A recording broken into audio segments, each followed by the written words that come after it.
नमस्कार भूपेंद्र जी।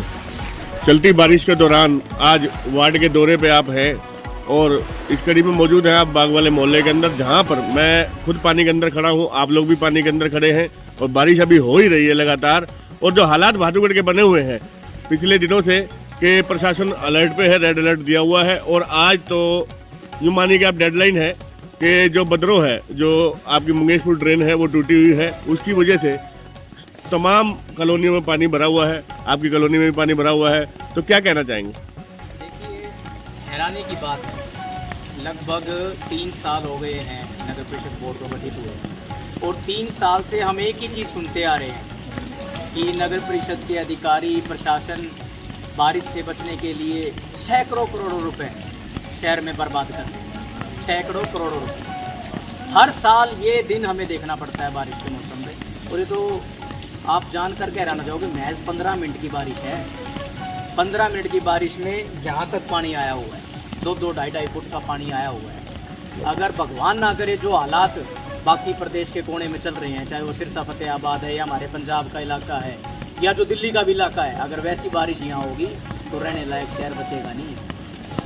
तो अभी जब बात हुई थी तो हमारे कुछ पत्रकार साथी पहले ही बोल रहे थे कि जब ये टेंडर हुआ नालों की सफाई का और ड्रेन की सफाई का तो वो ऑलरेडी लेट था। तो उसी समय कुछ पत्रकारों ने आशंका जताई थी कि इस बार अगर बारिश असीमित मात्रा में होती है तो कहीं ना कहीं शहर डूबने की कगार पर है, क्योंकि टेंडर लेट होना, फिर नालों की सफाई में भी आरोप प्रत्यारोप की राजनीति चलती रही लगातार। कुछ पार्षदों ने भी बीजेपी के जो उन्होंने असंतोष जताया कि नालों की जो सफाई है, जो ड्रेन की सफाई है वो ढंग से नहीं हुई। तो उसका ये परिणाम आपको लगता है? तरीका अमृत योजना के नाम पर किया गया कि नई पाइपलाइन दबाई जाएगी, शहर में से पानी की और सीवर की निकासी का बड़ा अच्छा काम हो जाएगा, वो आज धरातल पे कैसा आपको दिख रहा है? यही काम ये सरकार कर रही है, ये बोर्ड कर रहा है। लगातार भाजपा अपने आप लोगों को हर महीने डेडलाइन देती है। अखबार में आज अधिकारी कह रहा है जुलाई तक साफ सफाई हो जाएगी, फिर कह रहा है अगस्त तक साफ सफाई हो जाएगी, अब कह रहे हैं सितंबर तक साफ सफाई हो जाएगी। बारिश भी चली जाएगी, कागजों में साफ सफाई होती रहेगी। कूड़े का बजट भी 3 गुना हो चुका है, जबकि नाले ड्रेन की सफाई का बजट भी 3 गुना। उसके बावजूद भी ये स्थिति भादुगढ़ में लगातार क्यों बनी हुई है? उसका कारण है कि यहाँ जो भाजपा का नारा है ना खाऊंगा ना खाने दूंगा, यहाँ वो नारा विपरीत होकर चलता है। यहाँ दबा कर खाऊंगा और दूसरे को कुछ नहीं दूंगा। अधिकारी भी अपने लेवल पे खाने का काम कर रहे हैं, यहाँ चुने हुए लोग भी अपने लेवल पे खाने का काम कर रहे हैं। आप जानकर हैरान हो जाओगे, विपक्ष तो यहाँ कांग्रेस को होना चाहिए था, लेकिन कांग्रेस कहाँ है? कांग्रेस के पार्षद गायब है, कांग्रेस के पूर्व विधायक गायब है, कांग्रेस के पूर्व मुख्यमंत्री गायब है।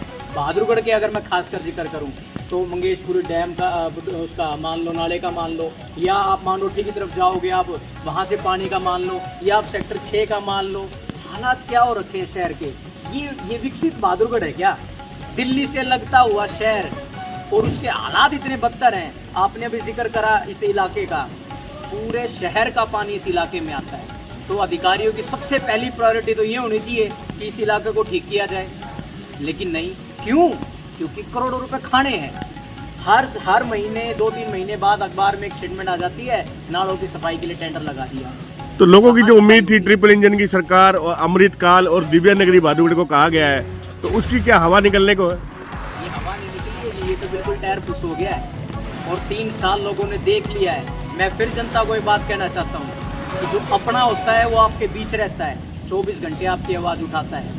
ये चुनाव के समय पे जो लोग वादे करते, दिव्य नगरी, मुझे याद है इस चुनाव के समय, नगर परिषद के समय बार बार ये शब्द कहा गया था, दिव्य नगरी बनाएंगे, दिव्य नगरी बनाएंगे। ये है दिव्य नगरी, जहाँ लाइट नहीं है, पानी नहीं है, पीने को पानी नहीं है, निकलने को नाले साफ नहीं है, यहाँ तक कि सड़कों गलियों की दशा गड्ढों से। अधिकारी यहाँ मौजूद है, एसटीपी प्लांट बंद करा है, कैसे निकासी होगी पानी की? तो आपका अभिप्राय ये है कि जो लोगों का मन का वहम है कि राष्ट्रीय पार्टियां कहीं नहीं, जो क्षेत्रीय पार्टी होती है अपने क्षेत्र का थोड़ा ध्यान रखती है और क्षेत्र की जो प्रमुख समस्याएं हैं उनको लेकर के तरह तरह की आवाज उठती है, तो उन पे काम भी होता है। मैं आपको ये बात बताना चाहता हूँ आपके माध्यम से सभी को, regional party is the original party. वो इकलौती ऐसी पार्टी रीजनल पार्टी होती है जो आम जन की आवाज़ उठाती है। अगर राष्ट्रीय पार्टी आवाज़ उठाती तो हर स्टेट में अलग अलग रीजनल पार्टी का कोई औचित्य नहीं होता।